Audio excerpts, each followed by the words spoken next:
Yo, bro, you might be behind right now. You might not have the amount of money that you want to have. You might have some debt that you need to pay off. You might have different goals that you want to hit within a 90-day span. In this video, I'm going to be showing you the best way to go on a 90-day run and what a 90-day run is to me. And if I was you, how I would set that up. So first thing I'd be doing is trying to make every day the same. I'll be trying to get my routine in order. I would not be trying to add extra stuff at this time. This is the time where I want to minimize the confusion of what my day-to-day is going to look like. And nextly, with that routine, I'm going to break down some of the things that I will add in there that could probably help you potentially get to your goal of maybe saving 10,000 or however much your money is. It really depends on how much you're bringing in, how much you have the ability to save. Next thing you really want to do is consume your time. So that might be either getting new hobbies or getting a second job as well. For me, I love the idea of getting a second job, and I keep my hobbies pretty much the same. I like hooping, I like working out. I keep those things. I even play the game sometime here and there, which is good for a 90-day run if you're just trying to save money. Maybe not so much as hitting different goals with different skills and stuff like that, but it can be good as a way to stay in the crib and save some money.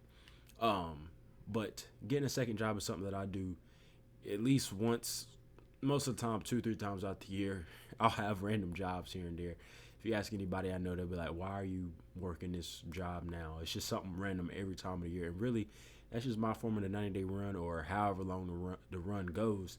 And it allows me to save some extra money, and it consumes so much time. You really don't even have time the money that you make it from your real job. You know, here I preach about automation and controls. That's a good career to get into. But if you are on this, you should have some type of real stable job, stable income, stable business, something. And then that second job is just going to allow you to save more money and have less time to spend the money that you're going to be earning. Next thing you want to do is go ahead and let the people know around you that you're on some type of different timing for this time period. So I like to let the people know that I typically would hang out with, and that might involve spending money, that I might be on this for a little minute. But that's what helps with having that second job. You having an excuse if you need that of, I'm busy, I'm working, I'm tired now, I don't want to go out and hang out. I have that excuse of, okay, I got stuff to do. I don't have time right now to maybe go out and do the things that I usually would do.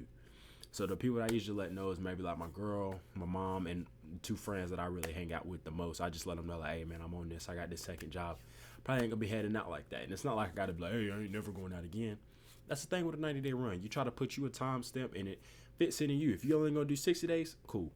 But you put that end date, and you're being like, okay, I'm doing this. You ain't got to let them know all that, but you got that routine going on. Like, right now, I'm not on that right now. Next, if you already have money, if you're dead broke, this step does not apply to you. Just keep this stuff that you have.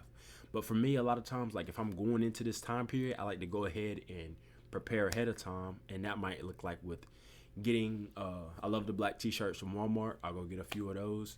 That'll be something that I have and I can just wear day to day if I want to. I love these gray sweatpants from Amazon. Russell sweatpants are like $9, maybe $10 now. You know how inflation is, but like $9 on Amazon, baggy gray sweats. I can wear them to the gym every day.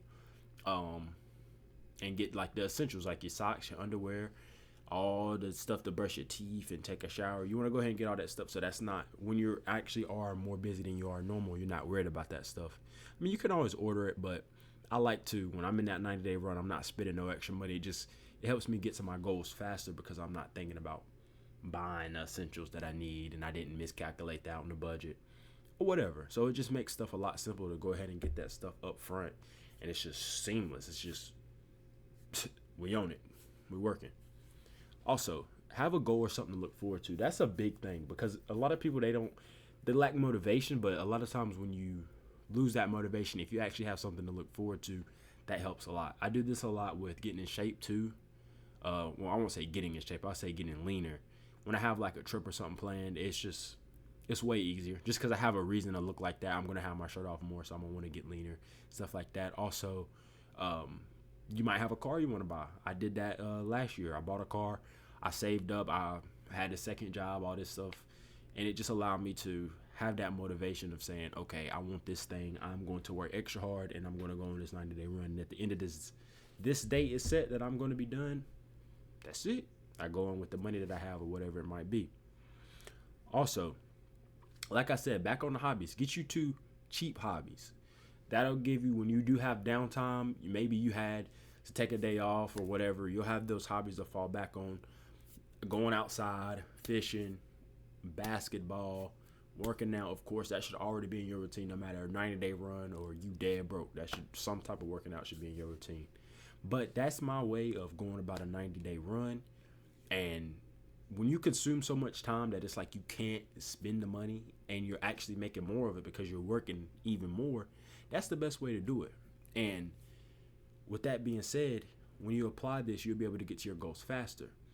And what I like to think about it is if you can just make this more of your lifestyle, so if you can make it closer, if you can make the 90-day run look more like your lifestyle, you'll get ahead so much faster. A lot of people are like, I don't want to. I understand that, but the idea is just to live like this, and then you have little times when you go and branch out and do other stuff. But if you can keep your life as simple as like as your 90-day run is, and maybe you just cut back on some of the work, you might not, instead of working 80 hours a week, you might work 40 to 60. You have those weeks in there when you're on your 90-day run. That's kind of where I'm at right now. I'm chilling. I'm about to start school back, so I know it's about to get to that point. But you just got to be in the mode of, okay, I'm doing this, I'm doing that. And that's another reason why I like YouTube. It consumes that time. So that's what I want to come with y'all today, man. That 90-day run can be very helpful if you go about it the right way. And if you did like this video, please like, comment, subscribe, and we out.